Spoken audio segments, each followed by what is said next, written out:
May 20th, 1941, 7:15 a.m.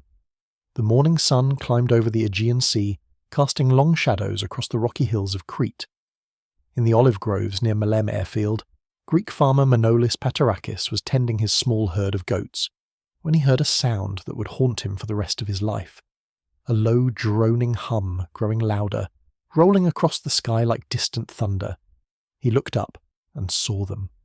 Hundreds of German transport aircraft, Junkers 52 trimotors, their corrugated aluminum fuselages glinting in the morning light, flying in perfect formation at less than 400 feet. The sound of their engines merged into a mechanical roar that drowned out everything else. Then the sky began to bloom with parachutes. White silk canopies erupted from the bellies of the transports, filling the air with what looked like enormous floating flowers. Hundreds of them, then thousands, drifting down toward the Cretan earth. Paterakis stood frozen, watching the spectacle with a mixture of awe and terror. These were the Fallschirmjäger, Germany's elite parachute infantry, the most highly trained and motivated troops in the Wehrmacht. They were coming to take Crete, and everyone knew that when German paratroopers jumped, victory usually followed within hours. But Manolis Paterakis and thousands of other Cretan civilians like him were about to teach the German High Command a lesson that would fundamentally alter airborne warfare doctrine for the rest of World War II and beyond. This is the story of how an island of farmers, shepherds, and villagers, armed mostly with hunting rifles and kitchen knives, inflicted such catastrophic casualties on Germany's airborne elite that Hitler never authorized another major paratrooper operation for the remainder of the war. It's the story of how civilian resistance, terrain knowledge, and sheer ferocity could defeat the most advanced military tactics of the age, and it's the story of Operation Mercury, the battle that won Germany an island but cost them their airborne advantage forever. The German plan for Crete was audacious even by the standards of the Wehrmacht's lightning warfare doctrine. Major General Kurt Student, commander of the Luftwaffe's airborne forces and father of German paratrooper tactics, had convinced Hitler that Crete could be taken entirely from the air. No amphibious assault, no preliminary naval bombardment, just paratroopers and glider-borne troops dropping directly onto the island's three main airfields, capturing them, and then flying in reinforcements until the island was secured. It would be the first time in history that an island invasion was conducted purely by air assault. Student had 22,000 men at his disposal, organised into the 7th Flieger Division and the 5th Mountain Division. These were not ordinary soldiers.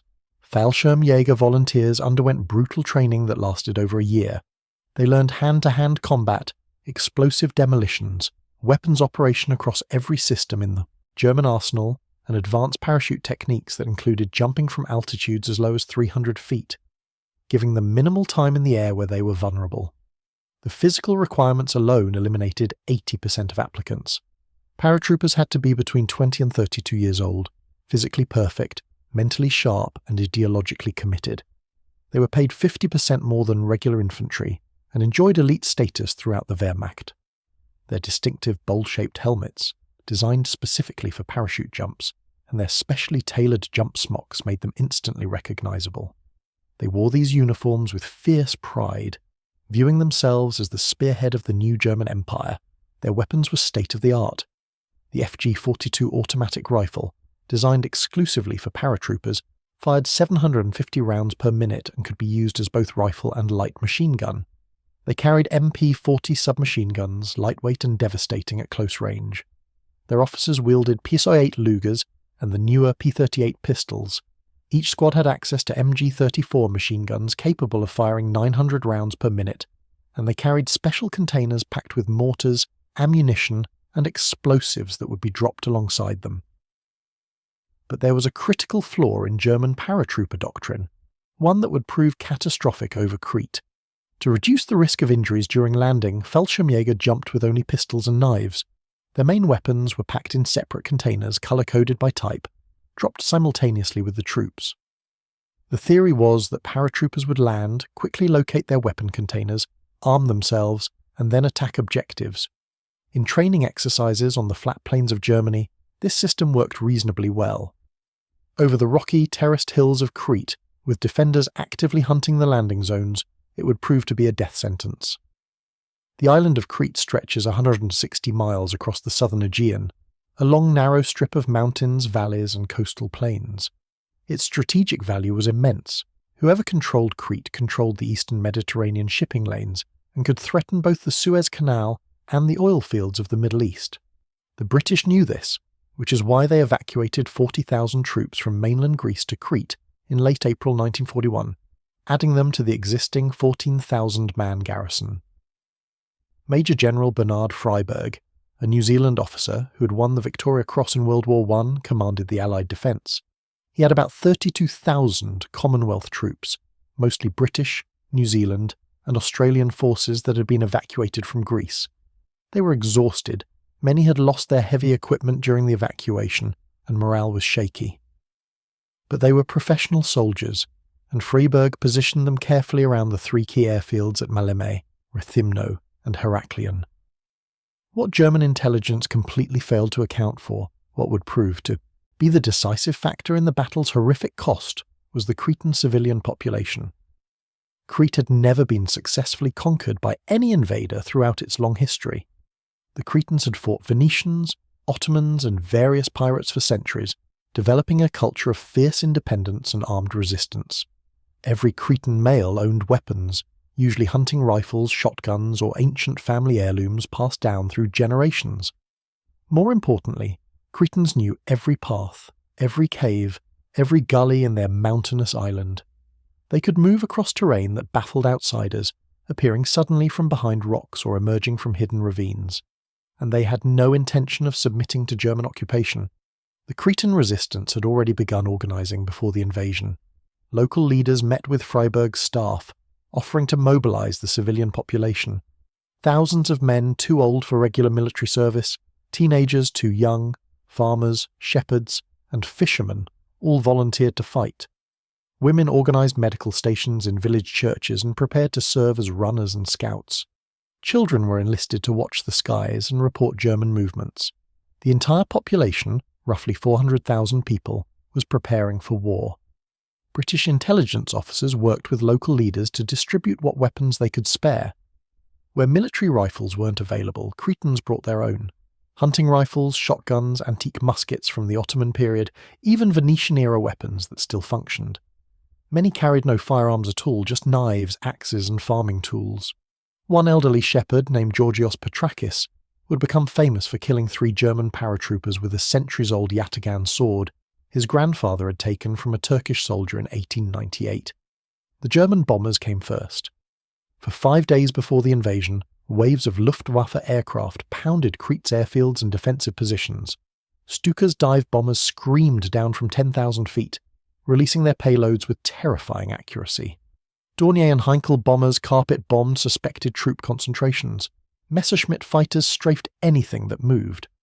The bombardment was meant to soften up the defences, destroy Allied aircraft on the ground, and cow the population into submission. It accomplished the first 2 objectives. The RAF's remaining fighters were destroyed or evacuated. Allied anti-aircraft positions were hammered into silence. But the attempt to intimidate the Cretan population backfired spectacularly. The bombing killed civilians, destroyed villages, and ignited a rage that would manifest in extreme violence once German troops arrived. Cretans who might have remained neutral after witnessing their homes destroyed and family members killed became implacable enemies. When the bombing finally stopped on the morning of May 20th, the Cretans knew what was coming. British officers had briefed village leaders about German paratrooper tactics based on intelligence reports from operations in Holland and Belgium.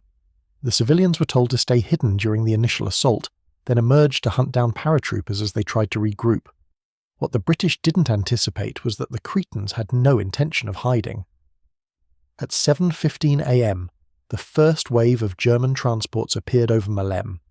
The Junkers 52 aircraft approached in formations of 9, flying at less than 400 feet to reduce the time paratroopers spent vulnerable in the air. The low altitude meant they were within range of every rifle on the island. What happened next shocked the German air crews. Every Cretan with a weapon opened fire.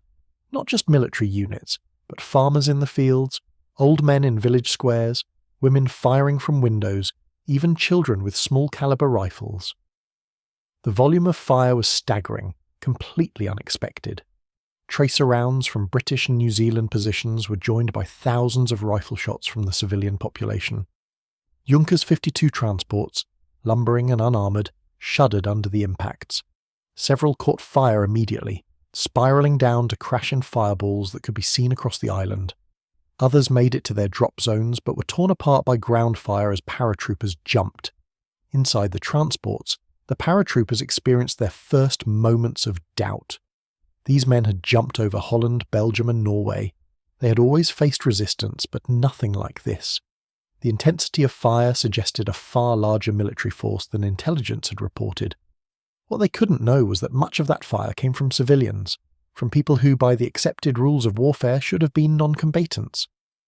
Lieutenant Karl Neuhoff of the 1st Battalion, Assault Regiment, jumped from his transport at 410 feet over Malem. His account, recorded in a POW interrogation, captured the nightmare. I exited the aircraft and immediately heard bullets passing near me. The sound was constant, like being inside a hailstorm. I could see tracers rising from everywhere, not just military positions, but from olive groves, from stone walls, from buildings. I thought, we've been dropped in the wrong location. This must be their main base, but it wasn't. It was just Crete. I landed in a vineyard and the first thing I saw was my weapon container, maybe 40 meters away. Between me and it were 3 Cretans, old men in civilian clothes running toward me with rifles. I had only my pistol. I fired twice and missed. They didn't miss. I took a round through the leg and another through the arm. I rolled behind a stone wall. 2 of my comrades landed nearby. One was shot before he hit the ground, killed in his harness. The other landed and was immediately attacked by an old woman with a knife. She stabbed him repeatedly while he tried to reach his pistol. I couldn't help him. I couldn't even help myself. I lay behind that wall for 6 hours before my unit found me. Of the 12 men in my aircraft, 4 were dead before they landed, 3 were killed immediately after landing, and 2 died of wounds that day. Only 3 of us survived, and we never reached our objective. The scene Neuhoff described was repeated across all 3 drop zones. Paratroopers landing in the Malem sector found themselves scattered across rugged terrain, separated from their weapon containers, and immediately engaged by a combination of New Zealand infantry and armed civilians who knew every hiding spot and firing position. The Germans had expected to land, arm themselves within minutes, and assault the airfield. Instead, they found themselves fighting for survival the moment their boots touched Cretan soil. Near the village of Castelli, the slaughter was even worse. A company of Fallschirmjäger from the 1st Assault Regiment dropped directly onto the town, intending to secure it as a staging area. What they didn't know was that Castelli had no significant Allied military presence. The defence consisted entirely of local Cretan civilians under the leadership of a Greek army lieutenant named Zatsus and a handful of Greek army stragglers. The paratroopers landed in the village square in gardens on rooftops. They were immediately set upon by the population. Men with rifles fired from windows and doorways, women threw stones and boiling water from upper floors, teenagers attacked with knives and clubs. One Cretan woman, Rodanthi Dulida, became legendary for killing 2 German paratroopers with an axe as they tried to kick down her door. The Germans, elite troops who had conquered entire cities, found themselves engaged in desperate hand-to-hand combat with grandmothers and teenagers. Of the 200 paratroopers dropped at Castelli, only 25 survived the first day. The rest were killed in a savage close-quarters battle that left the village streets littered with German bodies. When relief forces finally reached Castelli 3 days later, they found a scene of utter devastation. One German officer wrote in his diary, "What we found at Castelli was not war, it was massacre. Our men had been hunted like animals, killed in alleyways and buildings, their bodies mutilated. The population had shown no mercy, neither would we." The German High Command's response to civilian resistance would be swift and brutal, but in those first critical hours, the unexpected ferocity of the Cretan population disrupted German plans completely. Student had designed Operation Mercury as a precisely timed sequence. First wave paratroopers would secure the airfields within 2 hours. Second wave would land and push outward, expanding the perimeter. By afternoon, transport aircraft would begin landing with heavy weapons and reinforcements. By nightfall, Crete would be under German control. Instead, by noon on May 20th, the invasion was failing. At Maleme, the westernmost airfield and the main objective, Paratroopers were pinned down by concentrated fire from New Zealand defenders and civilian sharpshooters. The commander of the assault regiment, Major Walter Koch, the officer who had led the glider assault on Belgium's Forte Ben Emael, was severely wounded in the head and evacuated, leaving his units leaderless. At Rethymno, Australian troops and Greek forces backed by armed locals had slaughtered the landing Germans. Paratroopers dropped directly into prepared positions where they were shot before they could even shed their parachutes. At Heraklion, British troops and Greek infantry had turned the drop zone into a killing field. Nearly 50% of the paratroopers in the first wave were casualties. Back in Athens, General Student received reports of catastrophic losses and minimal progress. His elite airborne forces were being decimated, but he had no choice except to commit his reserves. The second wave, originally scheduled for early afternoon, was delayed by confusion and the need to reorganize. When they finally dropped at 3:45 p.m, they jumped into a situation even worse than the first wave had faced. The defenders now knew the drop zones. Every position was ranged and covered.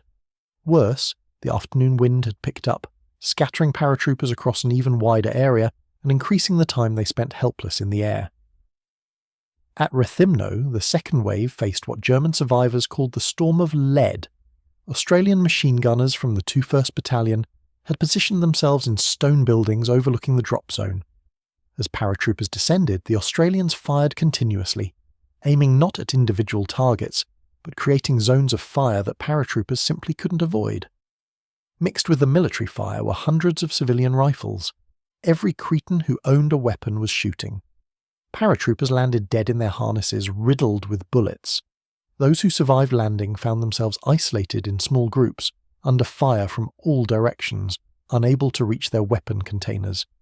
Gefreiter Hans Crow of the 2nd Battalion wrote in a letter later captured, "It was not war, it was execution. We were hung out in the sky like targets at a shooting gallery. I saw men die before they landed. I saw others land alive and be killed within seconds by civilians, by old men and women who should have run away but instead charged at us with knives and stones. We are the finest troops Germany has ever produced, and we were hunted like rabbits by Cretan peasants." The critical moment came at Malem on the evening of May 20th. The airfield remained contested, with German paratroopers holding positions south and west of the runway, but unable to capture it. The New Zealand 22nd Battalion, under Lieutenant Colonel Leslie Andrew, held Hill 107, the key terrain dominating the airfield. From this hill, New Zealand machine guns could sweep the entire runway, making it unusable. Student's plan depended entirely on capturing at least one airfield intact. Without it, he couldn't land his mountain troops and heavy weapons. The invasion would fail, and Germany's entire paratrooper arm would be destroyed on this island. But the New Zealanders on Hill 107 had been under continuous Luftwaffe attack all day. Stuka dive bombers had pounded their positions. Communications with headquarters were cut. They had taken casualties and were running low on ammunition. Colonel Andrew, unable to get clear orders and believing his position was being outflanked, made the decision to withdraw from Hill 107 during the night. It was the decision that would save the German invasion and doom Crete, but even this German success came at enormous cost. When German paratroopers cautiously occupied Hill 107 the next morning, they found a position that could have been held indefinitely. The withdrawal had been unnecessary, but now the Germans had the airfield.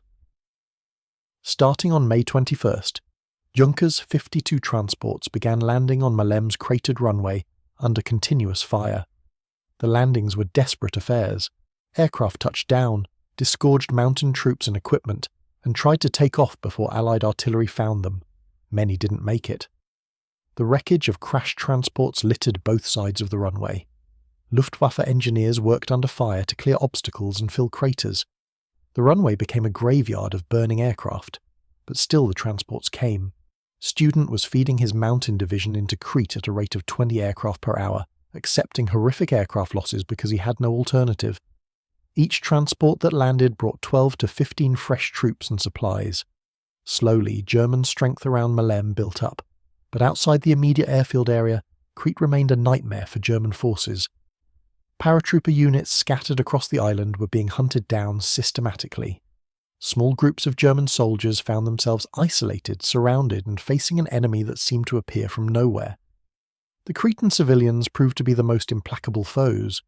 They understood their island's terrain in a way no outsider could match. They used ancient footpaths invisible to German maps, positioned themselves in caves and stone huts that provided perfect ambush sites, and attacked with a ferocity that shocked even hardened Wehrmacht veterans. One of the most devastating ambushes occurred near the village of Alicianos. A company of German paratroopers, about 120 men, was moving through a valley toward the village when they were caught in a crossfire. On both sides of the valley, hidden behind stone walls and in olive groves, were approximately 200 Cretans, including a mix of Greek army stragglers and local civilians. The Germans never saw their attackers until the firing started. The Cretans had positioned themselves perfectly, creating an L-shaped ambush that caught the Germans in enfilade. Rifle fire poured down from both flanks. The paratroopers caught in the open took devastating casualties in the first seconds. They tried to fight back, but their automatic weapons had limited effect against enemies in covered positions. The battle lasted 3 hours. When it ended, 87 German paratroopers were dead or dying. The Cretans had lost 11 men. The survivors, fewer than 30 Germans, surrendered. What happened next exemplified the savage nature of the fighting. Most of the surrendered Germans were executed on the spot by enraged Cretans whose villages had been bombed and families killed. Only a handful were taken prisoner by Greek army officers who managed to intervene. When German relief forces finally reached the site, they found a scene of slaughter that enraged them. The bodies of their comrades, Germany's elite troops, lay scattered across the valley floor. Some had been mutilated, a fact that German propaganda would emphasize endlessly. What the propaganda didn't mention was that Cretan civilians had found the bodies of women and children killed by German bombing, including some who had been strafed by fighters as they fled their burning villages. The brutality escalated on both sides. German forces began executing civilians found with weapons. Entire villages suspected of harbouring resistance fighters were burned. On May 23rd, the village of Condamari was destroyed in a reprisal action. After paratroopers were ambushed nearby, a German unit rounded up all the male civilians they could find, lined them up against a wall and executed them. 23 civilians died, including several teenagers. A New Zealand photographer captured the execution on film, images that would later be used as evidence of war crimes. At Kandanos, a village whose inhabitants had inflicted heavy casualties on German forces, the reprisals were even more severe. German mountain troops systematically destroyed every building in the village and executed civilians found hiding in cellars. A sign erected by the Germans afterward read, "Here stood Kandanos, destroyed in retribution for the murder of 25 German soldiers, never to be rebuilt." The village was in fact later rebuilt, but the sign testified to German rage at the resistance they had encountered. These reprisals, rather than cowing the Cretan population, intensified their resistance. Cretans who might have sought to protect their families by remaining neutral now fought with the desperation of people who knew they faced extermination if they lost. The cycle of violence fed upon itself, turning Crete into a brutal guerrilla war unlike anything the Wehrmacht had experienced in its western campaigns. Despite the civilian resistance and heavy casualties, German reinforcements continued pouring into Malem. By May 24th, Student had assembled enough forces to push eastward along the island's north coast road. The Commonwealth forces, exhausted and low on ammunition, began a fighting withdrawal toward the port of Chania. The battle was turning in Germany's favour, but the cost was staggering. German casualty figures from the first 4 days of the battle shocked the High Command. Over 4,000 paratroopers, dead, another 2,000 wounded, 170 Junkers, 52 transports destroyed or damaged, nearly 50% casualties in elite units that had taken years to train and had been considered irreplaceable. The 1st Battalion of the Assault Regiment had jumped with 600 men. After 4 days, only 180 were still fit for combat. The 3rd Battalion was even worse off with casualties exceeding 70%. At this rate, Germany's entire paratrooper arm would be annihilated even if they won the island. On May 26th, General Freiberg received orders to evacuate. The Royal Navy would attempt to take off as many troops as possible from the southern port of Sfakia. The evacuation began on the night of May 28th and continued for 4 nights under German air attack. The Navy succeeded in evacuating about 17,000 troops, but at terrible cost. 3 cruisers and 6 destroyers were sunk by Luftwaffe bombers. The destroyer HMS Kelly, commanded by Lord Louis Mountbatten, was among the losses. Another 12 ships were damaged. The evacuation was one of the Royal Navy's costliest operations of the war. By June 1st, 1941, the Battle of Crete was over. Germany had won, capturing the island and dealing the Royal Navy a bloody nose in the process. But it was a Pyrrhic victory of historic proportions. Final casualty figures told the real story. German forces lost approximately 4,000 dead and 2,500 wounded. For an operation that was supposed to last 48 hours, these were catastrophic losses. Worse, most of the dead were elite paratroopers, men who had undergone years of specialized training. They couldn't be easily replaced. The Fallschirmjäger would never recover their strength. By comparison, Commonwealth forces lost about 1,700 dead and 1,100 wounded, with another 12,000 captured. Cretan civilian casualties were estimated at 2,000 to 3,000 dead, many executed in German reprisals, but the civilian fighters had inflicted a disproportionate number of German casualties. German intelligence reports captured after the war confirmed that civilian resistance had accounted for at least 30% of German casualties in the first critical days of the battle. Student himself admitted that the armed civilian population had been the factor his planning had never anticipated. When Hitler received the casualty reports, his reaction was immediate and final. He summoned Student and informed him that Crete would be the graveyard of the German paratrooper. There would be no more large-scale airborne operations. The losses were simply too high, and the element of surprise had been lost.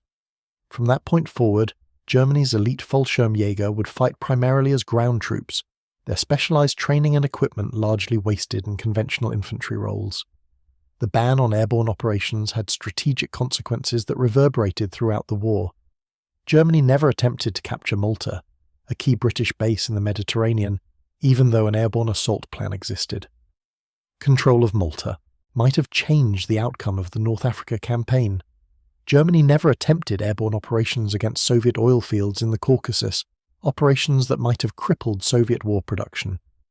The most advanced and extensively trained airborne force in the world was essentially grounded after Crete, relegated to fighting as elite infantry.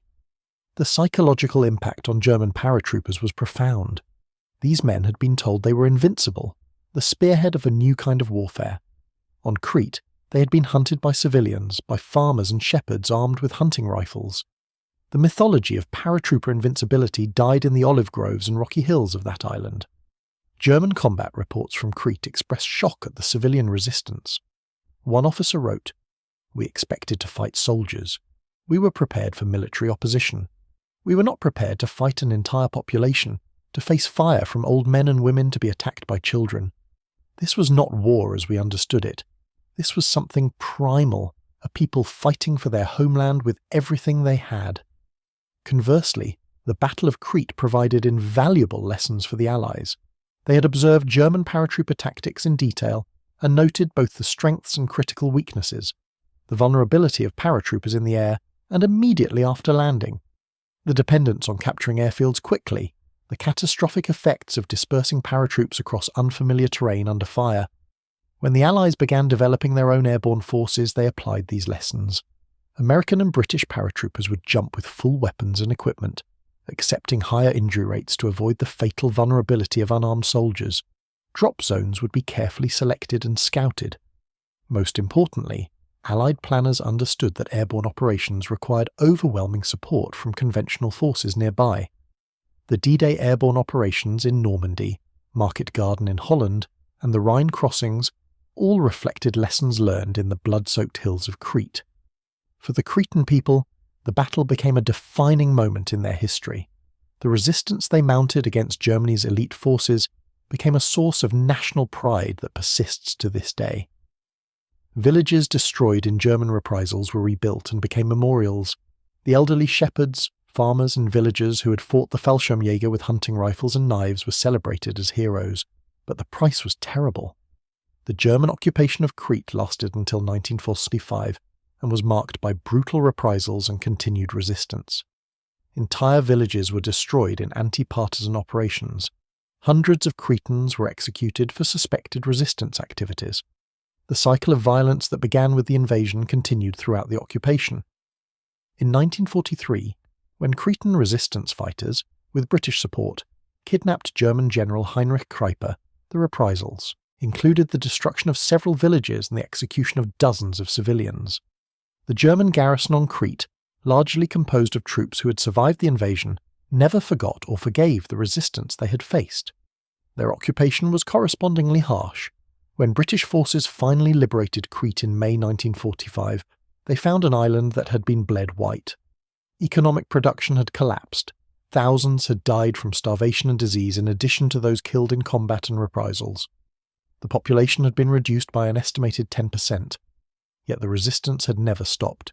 Cretan guerrillas had harassed German forces throughout the occupation, tying down troops that were desperately needed on other fronts. The lessons of Crete were not lost on other occupied populations. Resistance movements across Europe studied how the Cretans had fought, how civilian resistance could impose costs even on elite forces. The Yugoslav partisans, Greek resistance groups, French Maquis, Italian partisans, all drew inspiration from Crete's example. The message was clear: occupation could be resisted, invaders could bleed, and given the right conditions, even elite troops could be defeated by determined civilians fighting on their own terrain. In military academies after the war, Crete became a case study in what not to do.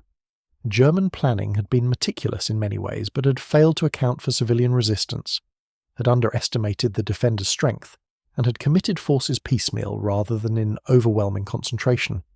Students' decision to proceed after the first day's catastrophic losses was questioned by military historians for decades. Some argued he should have cut his losses and evacuated. Others maintained that only his determination to push reinforcements through Maleme saved the operation from total disaster. The human stories from Crete are remarkable. Manolis Paterakis, the shepherd who watched the invasion begin, joined the resistance and later served as a guide for British officers operating behind German lines. He survived the war and lived to see Crete liberated, dying in 1996 at the age of 86. Lieutenant Karl Neuhoff, the German paratrooper wounded shortly after landing, spent the rest of the war recovering from his injuries and was never fit for combat again. He survived the war and in 1974 wrote a memoir detailing his experience on Crete, describing it as the day his faith in German invincibility died. George Petrakis, the shepherd who killed 3 German paratroopers with his antique sword, became a local legend.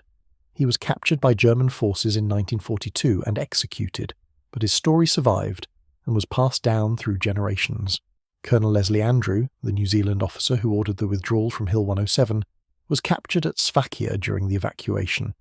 He spent the rest of the war in German POW camps and died in 1969, forever haunted by the question of whether his decision had cost the Allies the battle. Major General Kurt Student survived the war and was tried for war crimes related to the reprisals against Cretan civilians. He was convicted but received a surprisingly light sentence and was released in 1948. He spent his remaining years, he died in 1978, insisting that the civilian resistance on Crete had violated the laws of war and that German reprisals were justified. His arguments were widely rejected, and he remained a controversial figure. The tactical innovations forced by Crete reshaped airborne warfare. Allied forces developed better parachute systems that allowed troops to carry weapons. They created specialized quick-release harnesses that let paratroopers get out of their parachutes faster after landing. They designed weapon containers that could be dropped with greater accuracy and equipped them with colored smoke markers. Most significantly, they accepted that airborne operations required careful integration with ground forces and could not succeed in isolation. The American 82nd and 101st Airborne Divisions, the British 6th Airborne Division, all benefited from lessons written in blood on Crete. The weapons carried by Cretan civilians also evolved into historical artifacts. Many of the rifles used against German paratroopers are now displayed in museums across Crete. Some are remarkably old, including Ottoman-era weapons and even a few Venetian pieces from the 17th century that were still functional in 1941. The fact that such antique weapons could kill elite 20th century soldiers testified to both the Cretans' determination and the fundamental vulnerability of paratroopers during landing. The economic cost of Crete was also staggering for Germany. Each Junkers 52 transport lost cost approximately 250,000 Reich marks. 170 aircraft destroyed or damaged represented an investment of over 40 million Reich marks in aircraft alone. Training a single Fallschirmjäger cost an estimated 10,000 Reichmarks and took 18 months. With 4,000 paratroopers killed, Germany lost 40 million Reichmarks in training investment plus years of irreplaceable experience. For an operation that was supposed to demonstrate the efficiency of airborne assault, Crete was an economic disaster. The Luftwaffe's transport capacity, already strained by the Eastern Front, was permanently crippled. The lost aircraft couldn't be easily replaced, and the surviving transports were desperately needed for supplying German forces in North Africa and later for the Russian campaign. Crete consumed resources that Germany couldn't afford to lose. The propaganda war over Crete was equally intense.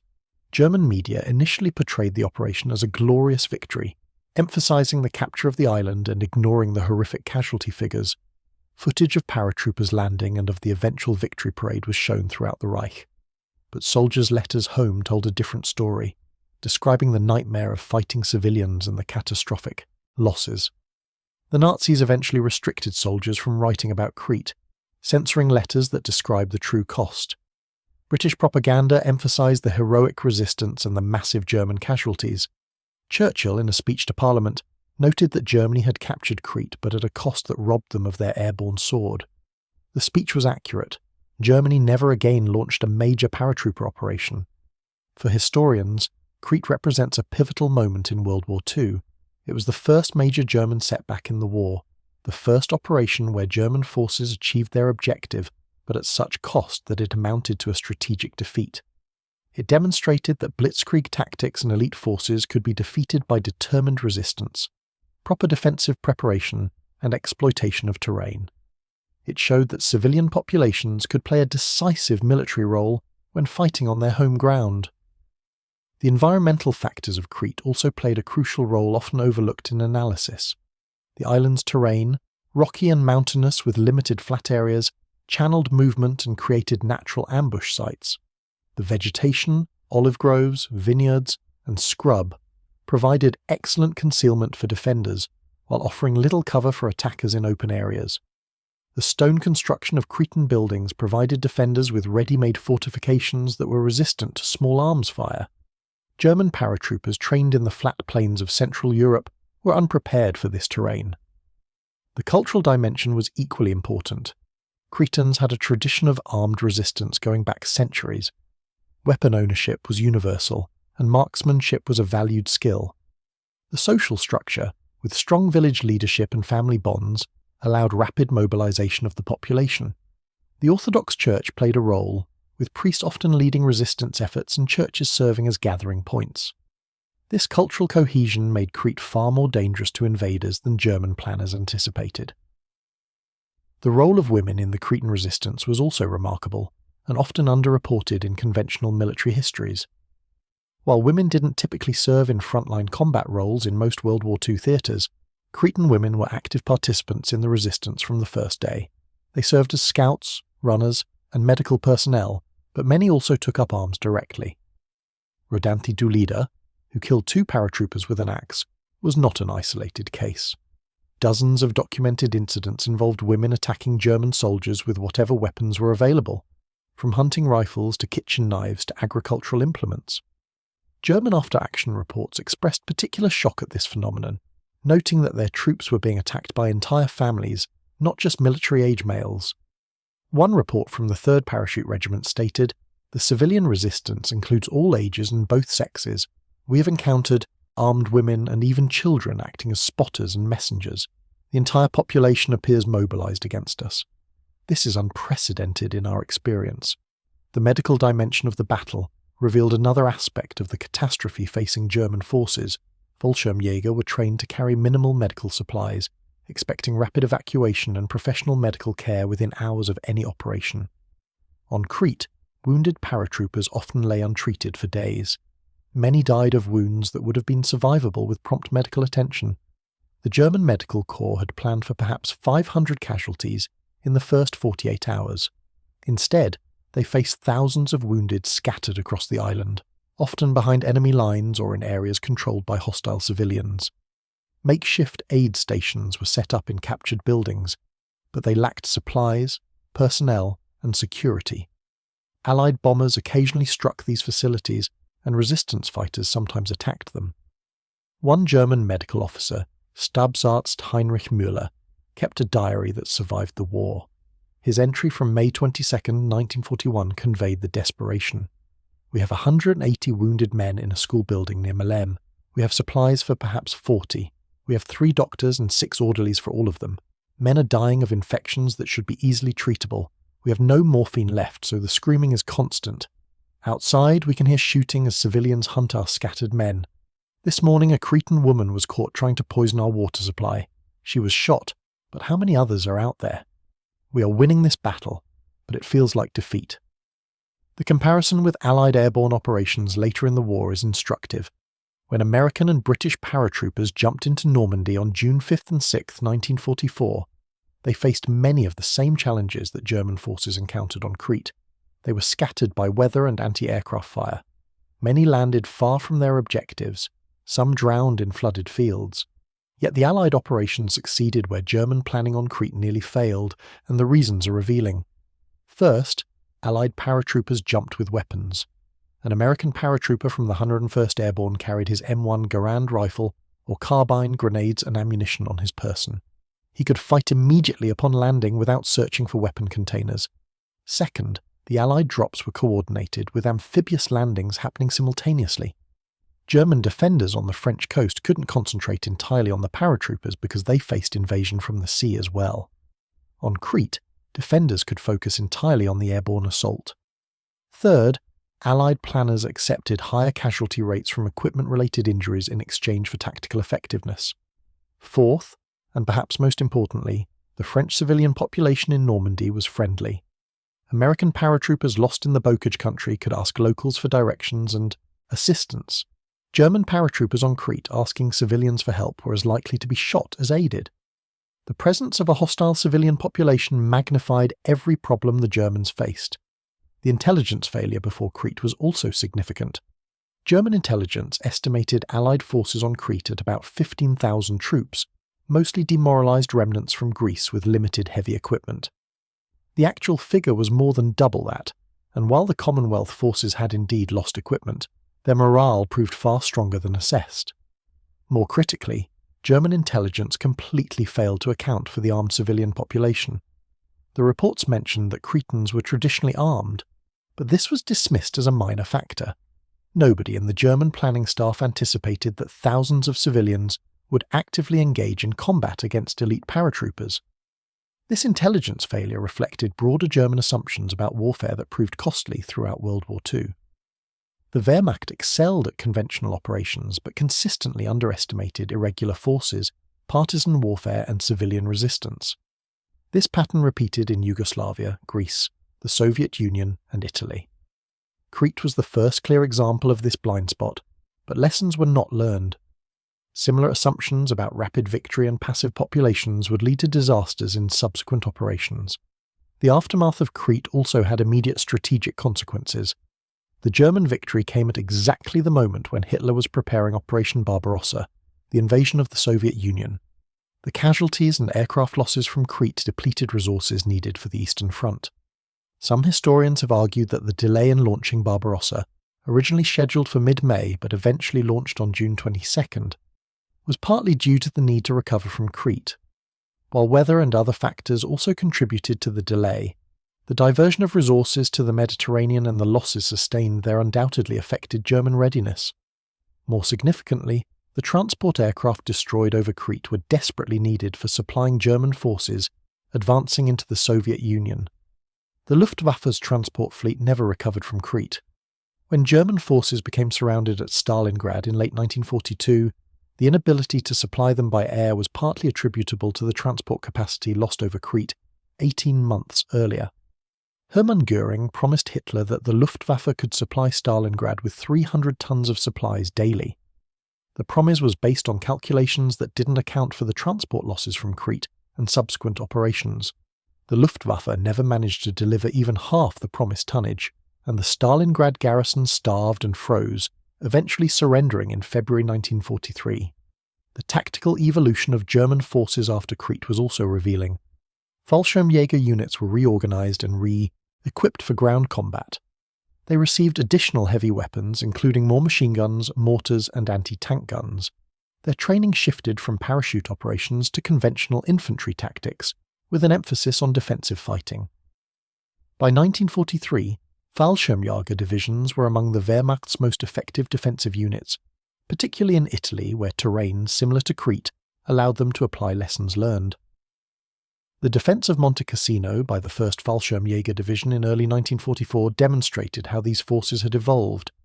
Using terrain, fortifications, and their inherent discipline and training, they held up the Allied advance for months. But they were no longer paratroopers in any meaningful sense. They were elite infantry who happened to have parachute training they would never use operationally. The psychological transformation of individual soldiers who fought on Crete was profound.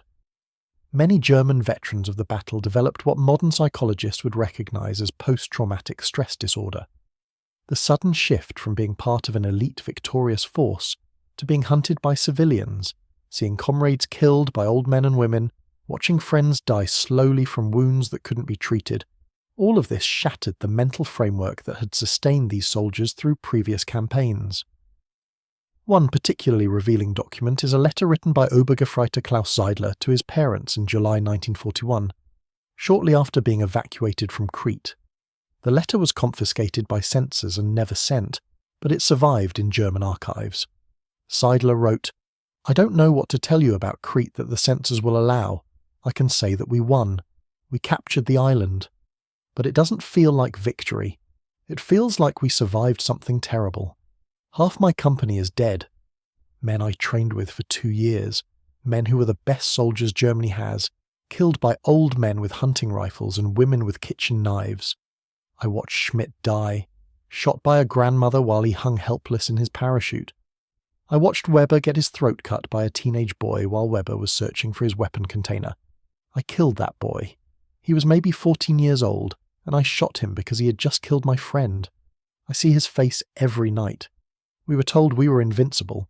We were told civilians would flee from us. Neither was true. The Cretans didn't flee. They fought like demons, like people defending their homes against invaders, which I suppose we were. I don't know if I can jump again. The thought of hanging helpless in the air while people shoot at me from below terrifies me in a way combat never did before. When you're on the ground with a weapon, you can fight back. In the air, you're just a target. I think they're going to send us to Russia next. I hope it's not like Crete." Seidler's hope was not fulfilled.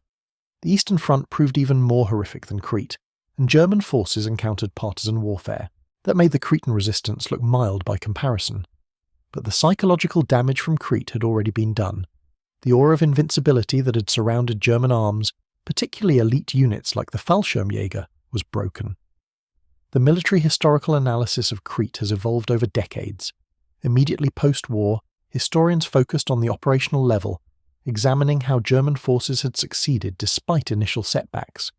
Students' determination, the eventual capture of Malmö, the successful build-up of forces, all were praised as examples of leadership under pressure. British and Commonwealth leadership was criticised, particularly the decision to abandon Hill 107 and the failure to counterattack more aggressively at key moments. As more documents became available and participants published memoirs, the analysis became more nuanced. The role of civilian resistance received greater attention. The catastrophic losses among German elite forces were recognised as having strategic implications beyond the immediate battle. The brutality of the fighting, and particularly the German reprisals against civilians, became part of the historical narrative. Modern military historians tend to view Crete as a case study in the limits of airborne operations. Without local air superiority, secure landing zones, friendly or at least neutral civilian populations and nearby conventional forces to link up with, airborne assaults face nearly insurmountable obstacles. Crete demonstrated that elite forces, superior training, and advanced tactics could not overcome these fundamental challenges.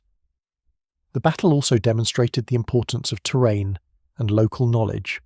Cretan fighters, moving across ground they had known since childhood, consistently outmaneuvered German forces in the broken terrain of the island.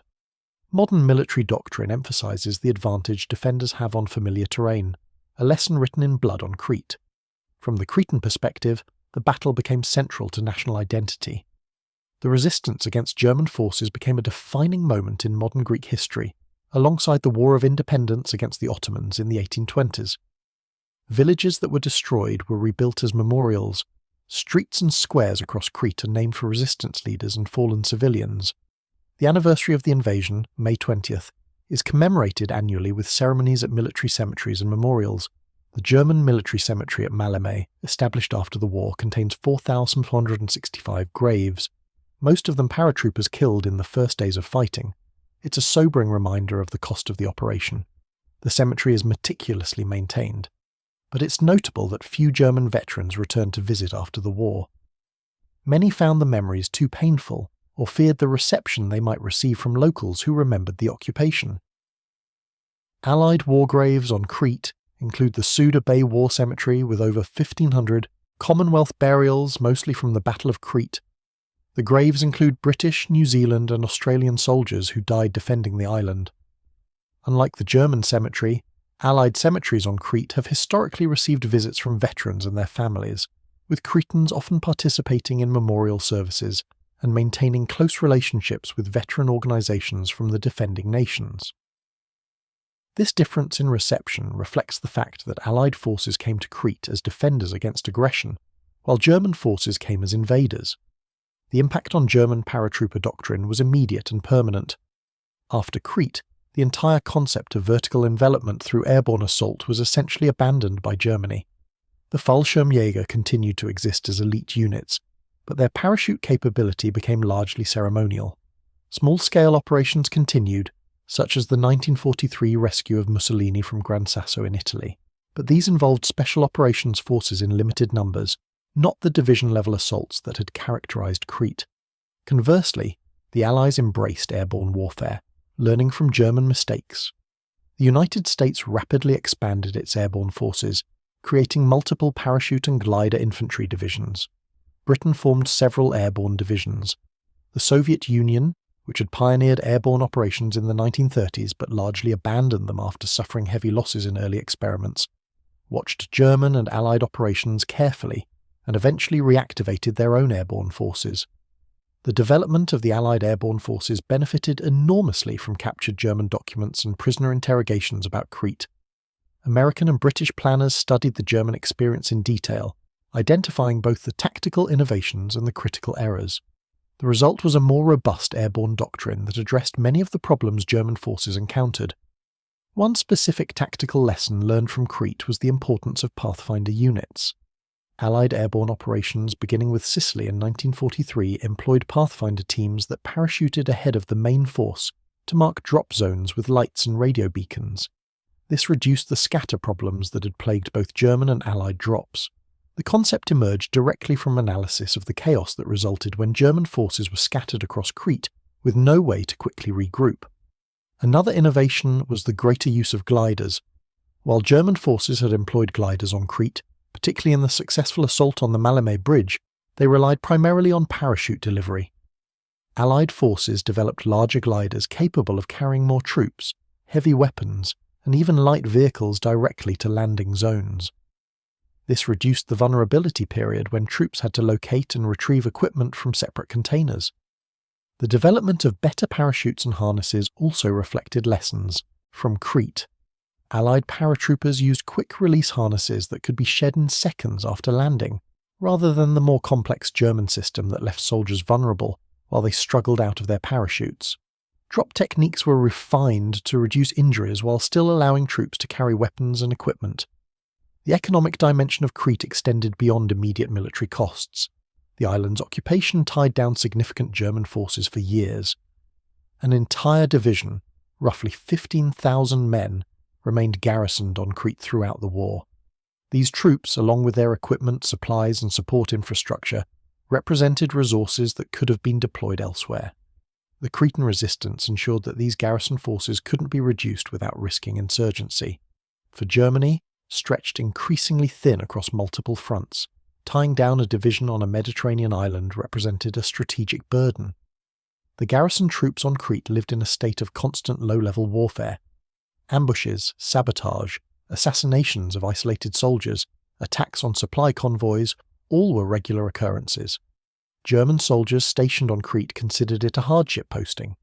The combination of hostile population active resistance, limited supplies due to Allied interdiction of sea routes, and isolation from the main theatres of war made Crete an unpopular assignment. Letters from German soldiers on occupation duty reveal consistent themes of frustration, fear, and demoralisation.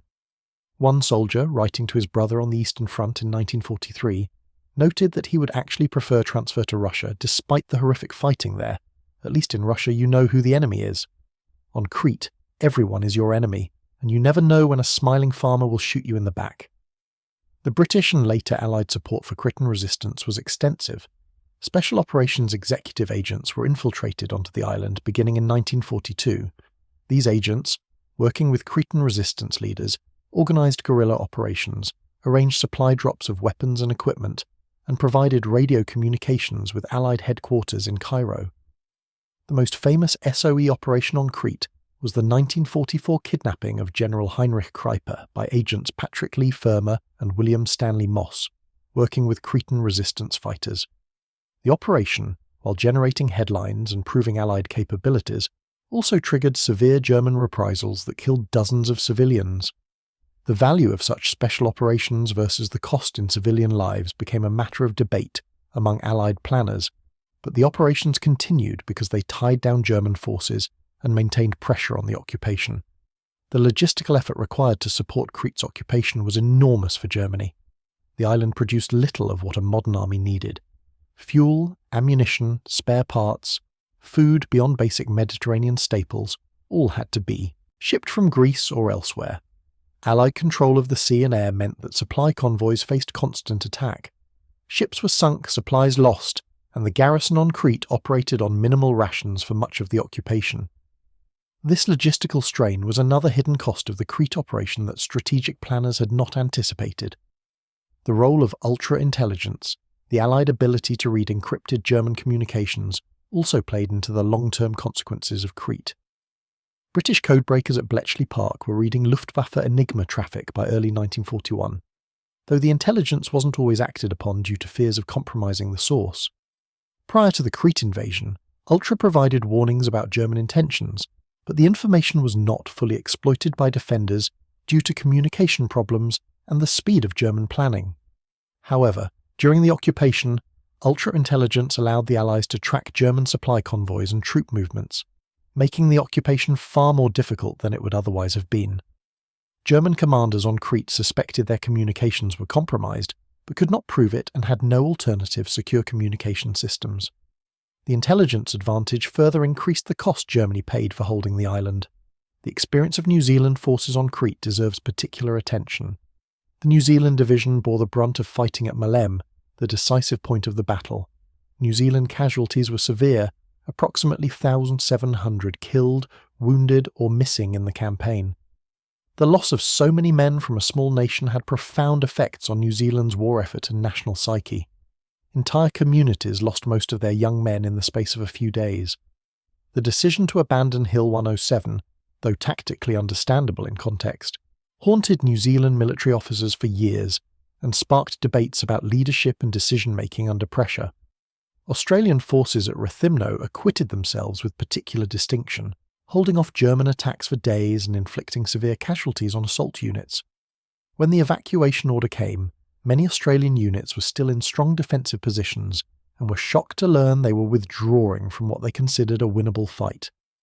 The Australian experience on Crete reinforced their growing sense that British leadership often sacrificed Dominion forces disproportionately. This perception affected Commonwealth relationships throughout the remainder of the war. Greek forces, often overlooked in Anglo-centric histories of the battle, also played crucial roles. Greek infantry battalions fought alongside Commonwealth troops at all three airfields. Greek police and gendarmes helped organise civilian resistance. The Greek government in exile, based in Cairo after the fall of mainland Greece, coordinated resistance activities on Crete throughout the occupation. For Greece, coming so soon after, the devastating conquest of the mainland, Crete represented a rare point of pride, a battle where Greeks had fought effectively and inflicted severe losses on invaders. The naval dimension of Crete was also significant. The Royal Navy attempted to prevent German seaborne reinforcements from reaching the island, engaging in several battles with German convoy attempts in late May 1941. In these engagements, British cruisers and destroyers sank numerous German transport vessels carrying supplies and troops, including the entire seaborne convoy attempting to land at Heraklion on the night of May 21st, 22. Over 300 German soldiers drowned when their motorboats and caiques were sunk by British destroyers. However, operating in waters where the Luftwaffe had air superiority proved catastrophic for the Royal Navy. The sinking of cruisers, HMS Gloucester and HMS Fiji, and destroyer HMS Greyhound in late May, demonstrated that ships without air cover could not survive in contested waters. The Royal Navy lost more tonnage around Crete than in any other single operation to that point in the war. The cumulative effect on Royal Navy strength was severe, removing ships from service at a time when they were desperately needed for Atlantic convoy escorts. The air superiority that allowed the Luftwaffe to savage the Royal Navy was itself purchased at high cost.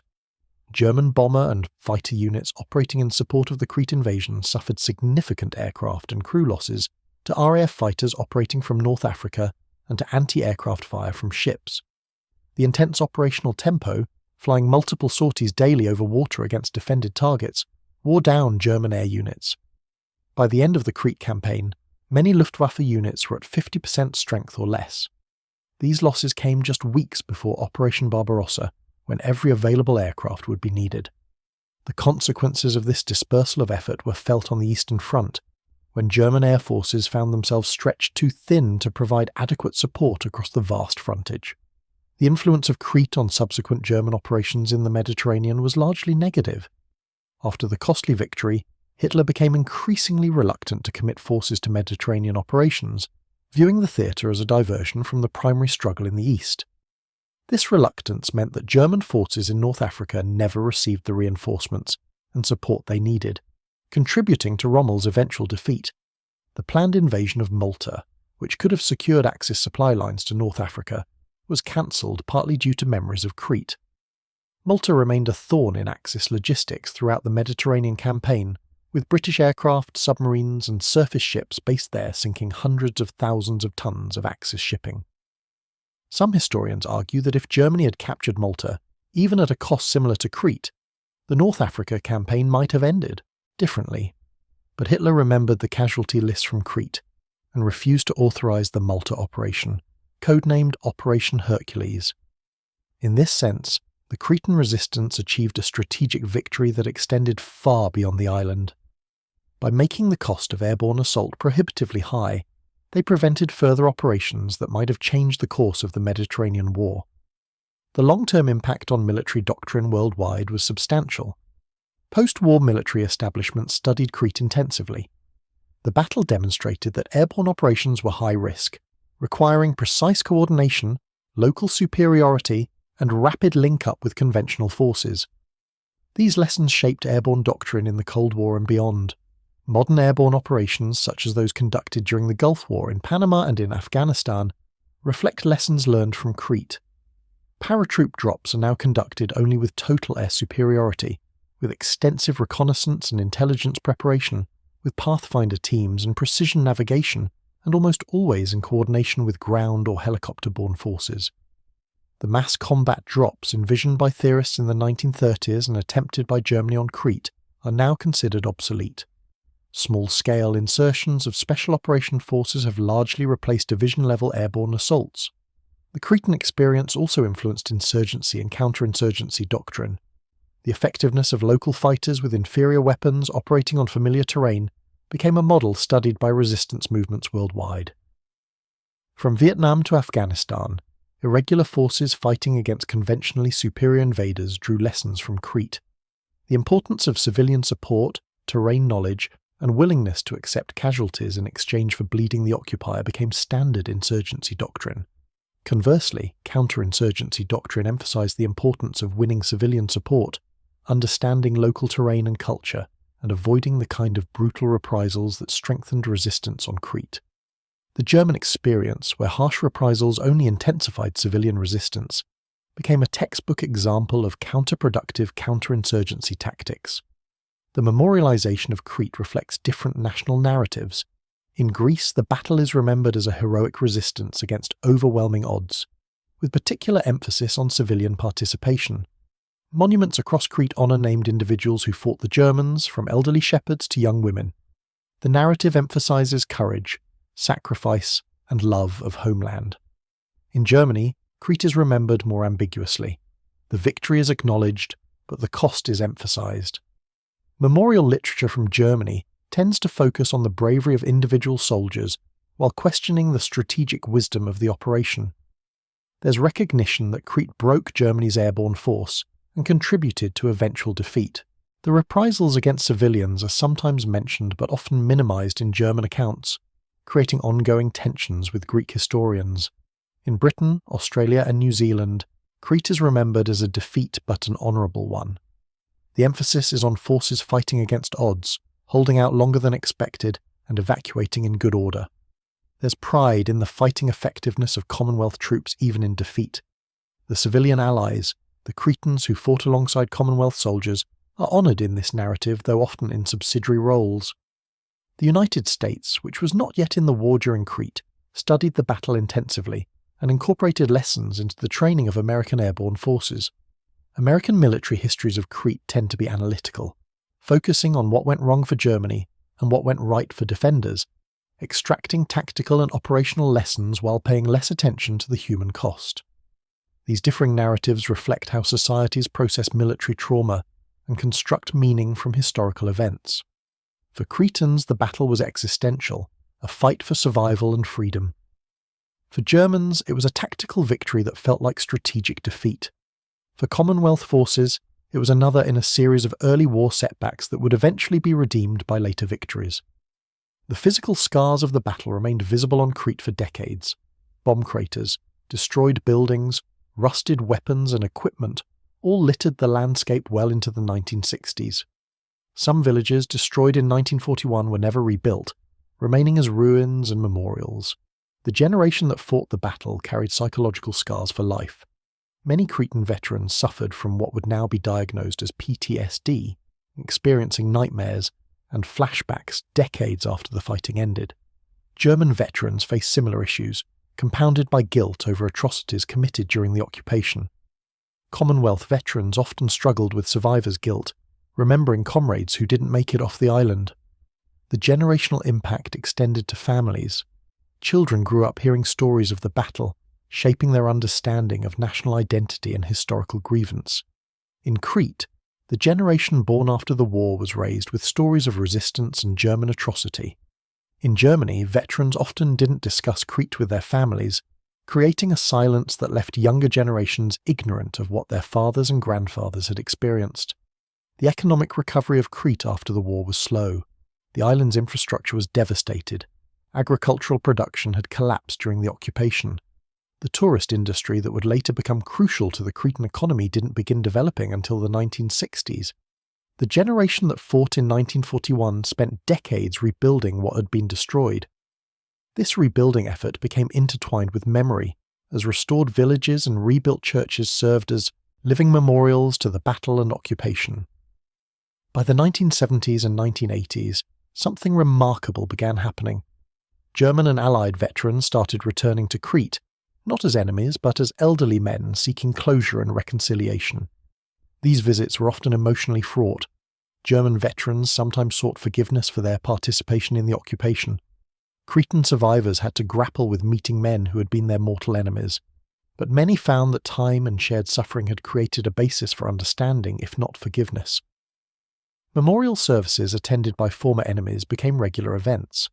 German veterans contributed to the maintenance of Cretan memorials.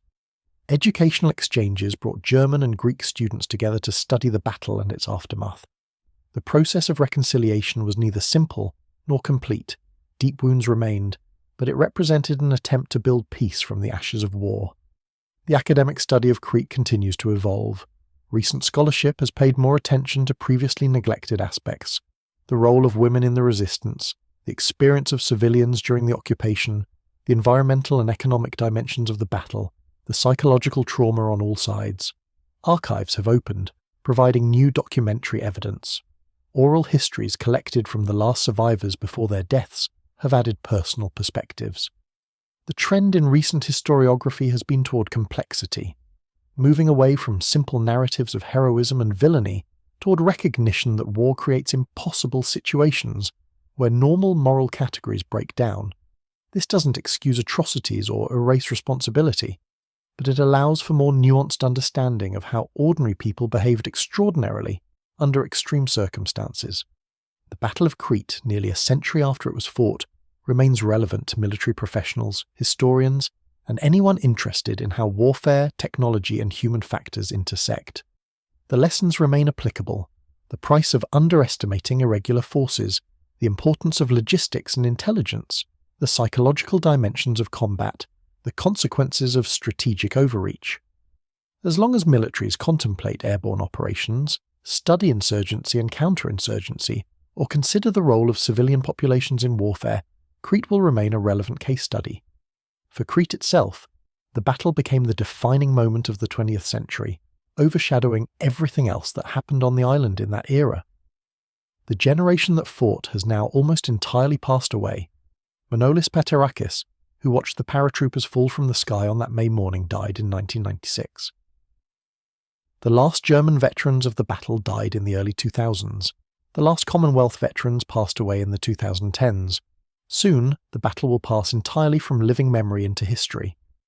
But the island remembers, in museums displaying rusted weapons and faded photographs, in cemeteries where young men from 5 continents lie buried far from home, in village squares where old men still gather to tell stories passed down from their fathers, in the mountains and olive groves where, if you know where to look, you can still find evidence of the fighting, bullet-scarred walls, fragments of equipment, the occasional unexploded ordnance that the army is called to remove. The sky over Crete is peaceful now, filled with commercial aircraft bringing tourists rather than paratroopers. The beaches are crowded with vacationers, not soldiers. The hills where German and Cretan fighters killed each other with desperate ferocity are quiet except for the bleating of goats and the wind through olive branches. But history echoes in those hills. The memory of 10 days in May 1941 when the most elite airborne force in the world met an entire population armed and determined to resist, and discovered that elite training and advanced tactics could not overcome defenders fighting for their homes.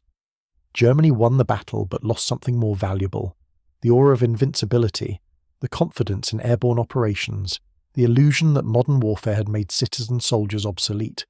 Crete taught the Wehrmacht that civilians with hunting rifles could kill elite paratroopers, that determination and terrain knowledge could offset superior training and equipment, that victory could cost so much it amounted to defeat. The Fallschirmjäger came to Crete as conquerors, the spearhead of the new German Empire. They left as the survivors of a Pyrrhic victory that broke their force and ended their role as the cutting edge of German military innovation. The thunder of their transport aircraft engines faded over the Aegean in June 1941, and it never returned.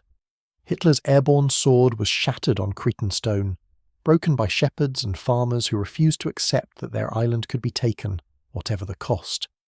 The day the Fallschirmjäger met Crete's civilian militia was the day German airborne power slipped away, never to be recovered.